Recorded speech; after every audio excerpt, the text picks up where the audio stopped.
days ago, he did something, I'm pretty sure you saw this, Pat, that infuriated me. It disgusted me to a whole different level. He betrayed Charlie Kirk. And I don't know if, Adam, did you see this? Remember, you remember when he had him on his podcast? Yeah, Pat, and Charlie actually went to this guy's podcast, sat down with technical. It might have even been Gavin Newsom's first podcast. That was his like kickoff podcast, and Charlie agreed. Sat with quote unquote the enemy. He doesn't agree with any of his values. A guy who clearly doesn't have. Gavin does not have God in his life. Obviously Charlie did. God rest his soul, and he still showed up. And this is the admission of how amazed Gavin's son was, and he was such a fan. Play this because I want to show what he just said a couple days ago. Go ahead, Rob. Last night, trying to put my son to bed. He's like, "No, Dad.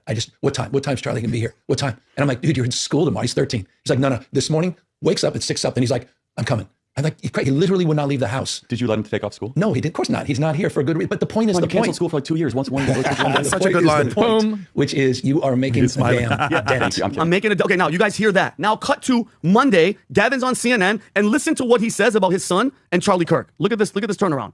That's your son, obviously a fan of Charlie Kirk. What was the conversation like between you and your son after Charlie Kirk was assassinated? Well, he called me, I don't know how he got a phone, but he called me from school that day, really alarmed. And all his friends were around the phone that wanted me to somehow express or understand what was going on. He wanted to know if he was dead. He wasn't a fan of him as much as he was familiar with him. Like, is it how unbelievable? Your son, Gavin, wakes up and is ready to go at 6 a.m., begging to go meet the guy and hang out with him. And then now you play this is why he's a lying freaking sociopath. It drives me crazy how deceitful he is, and he's going to be the front runner. So I every chance I get to point out his lying and his character, I'm going to do it. Horrible. Tom, do you agree?